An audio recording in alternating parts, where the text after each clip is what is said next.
अस्सलाम वालेकुम नाजरीन, खबर की दुनिया के साथ मैं हूं आपका होस्ट नासिर महबूब। नाजरीन, कुछ दिन पहले इंडियन आर्मी के एक ऑफिसर ने अमिताभ बच्चन के प्रोग्राम में इंटरव्यू दिया था, जिसमें उन्होंने अपने कुछ गुजरे हुए लम्हात का जिक्र किया था। जंग के कुछ वाक़यात उन्होंने शेयर किए थे, जो कि यकीनन पाकिस्तान के साथ उनकी जंग हुई थी।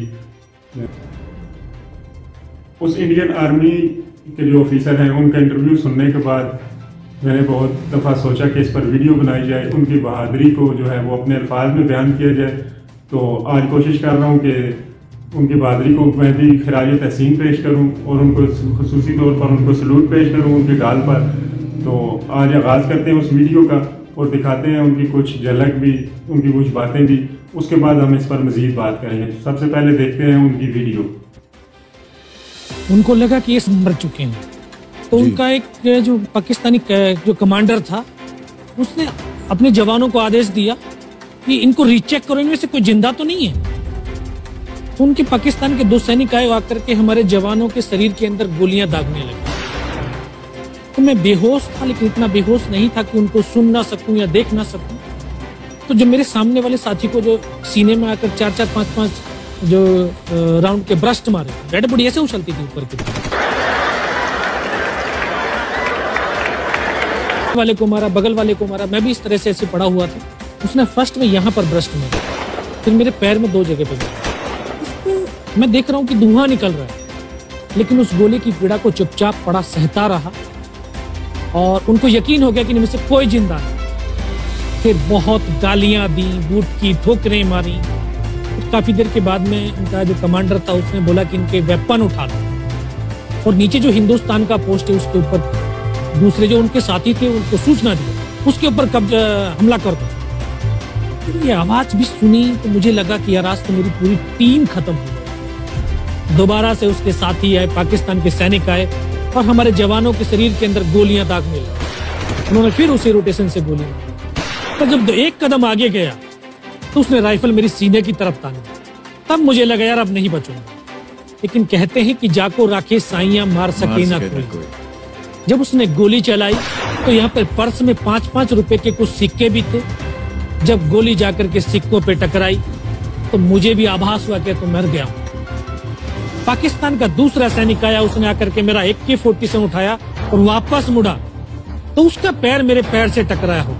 तब मुझे लगा कि यार मैं तो जिंदा। तब मेरे पास एक हैंड ग्रेनेड था, मैंने उसको पिन निकाली और उसको ऊपर ऐसे फेंका तो कोट के अंदर हुड लगे हुए, हुड के अंदर वो गिरा। उसने तुरंत पीछे की तरफ मुड़ के देखा, पीछे तो कोई मूवमेंट था नहीं। तो जब तक वो ग्रेनेड को निकाल पाता, ग्रेनेड फट गया। यहाँ से उसका पूरा सर उड़ा और वो हमारे ऊपर आकर के गिरा। तो पाकिस्तान के दूसरे सैनिक तो उनमें खलबली मची कि इनमें से कोई जिंदा है। कुछ बोले जिंदा नहीं, नीचे से रिइंफोर्समेंट आ गई। तो उनमें खलबली मची। मेरा पास वही एक मौका था, मैंने दोनों हाथों से उसकी राइफल को उठाने की कोशिश करी। ये हाथ हिला नहीं, एक हाथ से राइफल उठाई, वहां से ब्रस्ट फायरिंग किया। 4-5 पाकिस्तानी सैनिकों को मौत की नींद सुला दी। फिर बाएं हाथ से पलटा खाया, दूसरे पत्थर से 3-4 जगह से फायरिंग किया। तो जो उनका मोमेंटम था, जो हौसले थे, परस्त हो चुके थे, वो भाग खड़े। 2-3 मीटर गया, जाके देखता हूँ सामने उनके लंगर चल रहे, उनका लिविंग टेंट बना हुआ, उनके जो हैवी वेपन का डिप्लॉयमेंट, वो सब कुछ वहां पे लगा हुआ। उस समय जहन के अंदर एक ही पागलपन था, अपने साथियों को बचाना। फिर मैं वापस धीरे धीरे रेंगता हुआ अपने साथियों तक आया। फिर मुझे लगा कि इनमें से हो सकता है मेरी तरह कोई साथी होगा, जिंदा होगा। उनको देखा, किसी का सर फटा हुआ था, किसी के फेफड़े निकले हुए थे। बहुत देर बैठकर रोया भी, फिर अपने आप को संभाला। जी तो नाज़रीन, ये थी उस बहादुर की दास्तान जो कि उसने अपने मुंह से बयान की। जाहिर सी बात है, जैसा कि वो बता रहा है कि जब उनकी बटालियन पर हमला हुआ था तो कोई भी फौजी जवान जो है वो उस वक्त जिंदा नहीं बचा था। एक यही शख्स था जो कि खुशकिस्मती से अभिनंदन की तरह खुशकिस्मत था, जो कि बचकर भारत वापस पहुंच गया। और अपनी जान बचाने के बाद उसने यही सोचा होगा, क्यों ना इस कहानी को एक नया रुख दिया जाए, जिससे उसकी बहादुरी साबित हो और इंडिया की जो अवाम है, जो जाहिल अवाम है, वो इसको तस्लीम कर ले और इसको खराज तहसीन पेश करे। वीडियो तो आपने देख ली नाजरीन। वीडियो पर बात करने से पहले कुछ गुजरे हुए लम्हात का मैं भी जिक्र करता चलूँ। फरवरी 2019 की बात करते हैं, जब हिंदुस्तान और पाकिस्तान के हालात बहुत ज़्यादा कशीदा थे, जंग की सूरत हाल पैदा हो गई थी। फरवरी 2019 की बात करते हैं, जब अभिनंदन साहब अपने कुछ साथियों के साथ जहाज़ पर सफ़र करते हुए पाकिस्तान की हदूद में दाखिल हुए थे। पाकिस्तान के JF-17 को निशाना बनाने की गर्ज से उसका शिकार करने के लिए वो पाकिस्तानी हदूद में दाखिल हो चुके थे, आज़ाद कश्मीर के इलाके में। उसके बाद जो उनके साथ हुआ वो आप सब भी जानते हैं, वीडियो भी उनकी वायरल हुई थी, जिस तरह से लोगों ने उनकी बहुत सेवा की थी, उनको खिराज तहसीन भी पेश किया था। उसके बाद आर्मी के जो नौजवान थे, हमारे बहादुर नौजवान थे या जैसे भी थे, ये बात तो इंडियन आर्मी वालों से पूछनी चाहिए या इंडियन मीडिया खुसूसन इस बात को जो है वो अच्छी तरह से बता सकेगा। जिस तरह से अभिनंदन आए और उनकी अच्छी सेवा करके उनको चाय पिला के हमने वापस भेजा। इसके साथ अगर उन्हीं दिनों में देखा जाए तो जम्मू कश्मीर के अंदर एक हेलीकॉप्टर गिराया गया था और मीडिया में, इंडियन मीडिया में ये बात बहुत ज़्यादा हाईलाइट उस वक्त हुई थी कि हिंदुस्तानी सेना ने जो है वो पाकिस्तान का एक हेलीकॉप्टर गिरा दिया है। बाद में ये मालूम हुआ कि वो हेलीकॉप्टर खुद हिंदुस्तानी अखबार का था, हिंदुस्तानी एयरफोर्स का था। जो कहानी थी जनाब अभिनंदन की, उससे पहले एक रात पहले जो वाक़या हुआ था, जब भारत रात के अंधेरे में पाकिस्तान पर हमला करता है बालाकोट के एक इलाके में, और वहाँ पर एक पहाड़ी को वो निशाना बनाते हैं। और सुबह ये खबर मिलती है इंडियन मीडिया से कि उन्होंने बहुत बड़ा दहशतगर्द का जो ग्रुप वहाँ पर मौजूद था उनको उन्होंने मार दिया है। खैर उसमें ज़ाहिर सी बात पाकिस्तान का बहुत बड़ा नुकसान हुआ था। जब पाकिस्तान ने इसकी इन्वेस्टिगेशन की थी, पाक अफवाज ने और मीडिया के जो लोग गए थे, तो ज़ाहिर सी बात है बहुत ज़्यादा हमारा नुकसान हुआ था। उसमें कुछ हमारे दरख्त जल गए थे और ख़ास तौर पर हमारी एक जान जो गई थी, वो हमारा एक कौवा शहीद हो गया था। अच्छा, उसके साथ अगर देखा जाए तो उन्हीं दिनों में इन्होंने पाकिस्तान के 2 F-16 मार गिराने का दावा किया था।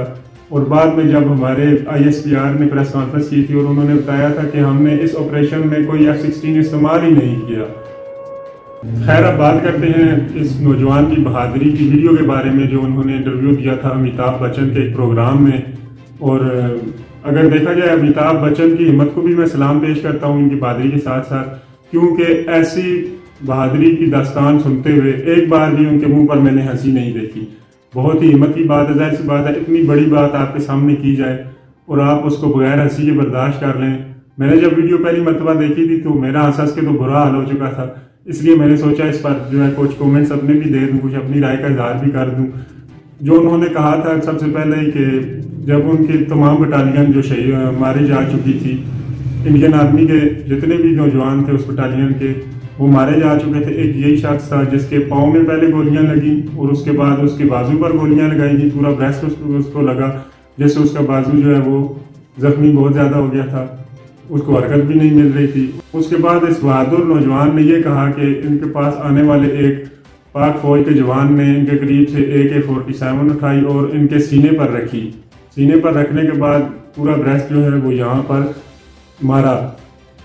अब यहाँ पर उनके साथ क्या हुआ, उनकी जेब में कुछ सिक्के पड़े हुए थे 5-5 रुपए के गालबन, और यकीनन उनका इरादा यही था कि वो यहाँ से गुजर कर पाकिस्तान में जाएंगे और कोई अच्छा सा होटल देखकर यहाँ पर चाय पियेंगे, हो सकता है नाश्ता भी कर लें, लेकिन 5-5 रुपए के सिक्के देखकर यही लगता है कि वो यहाँ चाय पीने आए थे, जैसे 1965 में आए थे। तो यही उनका इरादा लग रहा था। AK-47 गन के जो फायर थे वो उनके सिक्कों पर लगे। यकीनी तौर पर ये जो सिक्के हैं ये खुसूसी तौर पर बनाए गए थे, उस इंडियन फौजी की जेब में पड़े हुए थे, जिनमें से AK-47 के जो फायर हैं वो नहीं गुजर सके। यकीनी तौर पर बुलेट प्रूफ, मेरे ख्याल में बम प्रूफ कहना चाहिए इनको तो ज़्यादा बेहतर होगा, बुलेट प्रूफ AK-47 के जो बुलेट्स हैं वो इसमें से नहीं गुजर सकी। इस तरह उसकी जान बच गई। उसके बाद वो जैसे ही फौजी पलटते हैं हमारे, उसके बाद वो अपनी गन उठाता है और उसके पास मौजूद एक हैंड ग्रेनेड होता है, उसकी पिन निकाल कर वो पाकिस्तानी फौजी की तरफ फेंकता है। इस सारी फिल्मी स्टोरी को अगर आप देखें तो इस दौरान वो पाकिस्तानी फौजी शहीद होता है, उसका सर उड़कर आकर उसके ऊपर लगता है। इसके बाद बाकी 5 फौजी जो हैं वो वापस आते हैं और वो पूछते हैं एक दूसरे से कि यहाँ इनमें से कोई जिंदा है। फिर वो एक दूसरे को मशवरा देते हैं कि नहीं, यहाँ कोई भी जिंदा नहीं, रीइंफोर्समेंट आ गई है। रीइंफोर्समेंट की अगर बात की जाए तो वो रीइंफोर्समेंट इतनी दूर थी कि पाकिस्तानी अफवाज को नजर ही नहीं आ रहे थे कि वो कहाँ पर है, और ग्रेनेड इतनी दूर से उन्होंने फेंका था। कैसे फेंका था, जाहिर सी बात है अगर पुराने वक्तों में देखें तो मुंजनीक का इस्तेमाल किया जाता था बड़े बड़े पत्थर दूर फेंकने के लिए। लेकिन यहाँ पर मुंजनीक का इस्तेमाल जो है वो इंडियन आर्मी की जो रीइंफोर्समेंट आई थी उसने इस्तेमाल किया हैंड ग्रेनेड को दूर तक फेंकने के लिए, क्योंकि अगर वो इसका इस्तेमाल करते हैं तभी ग्रेनेड जो है वो इतनी दूर आकर गिर सकता है। इस वीडियो को देखने के बाद नाजरीन ये बात तो साबित हो चुकी है कि हमारे मुल्क पाकिस्तान को हमारा दुश्मन मुल्क ऐसा मिला है कि जो इंतहाई नालायक, इंतहाई अहमक है। और इस बात को साबित करने के लिए हमारे इदारों को या हमारे मीडिया को किसी किस्म की कोई ज़रूरत नहीं है कि वो कोई सबूत पेश करे। वो वक्तन फ़वक्तन खुद ही अपने सबूत पेश करते रहते हैं और पूरी दुनिया के सामने वो बेशर्म होते रहते हैं, ज़लील और रुस्वा कर रहे हैं और पूरी दुनिया के सामने वो ज़लील और रुस्वा हो रहे हैं और इंशाल्लाह होते रहेंगे। यार हमारे दुश्मन मुल्क की नालायकियाँ अपनी तरफ, लेकिन हम हमेशा से अपनी अफवाज पाकिस्तान के साथ खड़े हैं और इंशाल्लाह हमेशा खड़े रहेंगे। और इन बहादुर फौजियों की दास्तानें जो हैं रहती दुनिया तक सुनते भी रहेंगे। दुनिया खुद अपनी ज़ुबान से इनकी दास्तानें सुनाएंगी। हमारे दुश्मन मुल्क की तरह कभी भी ऐसा नहीं होगा कि हम झूठी कहानियाँ बनाकर जो है वो हिंदुस्तान पर किसी किस्म का दबाव डाल सके। अब हिंदुस्तान ऐसी वीडियो बनाकर ऐसे अहमकाना काम करने के बाद जो है वो यही साबित करना चाहता है कि उसकी अफवाह जो है वो बहादुर हैं।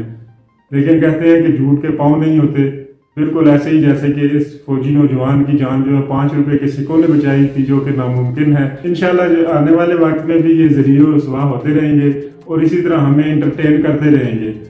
अपना बहुत सा ख्याल रखिएगा। मुझे दीजिए इजाज़त। पाक फौज जिंदाबाद, पाकिस्तान पाइंदाबाद।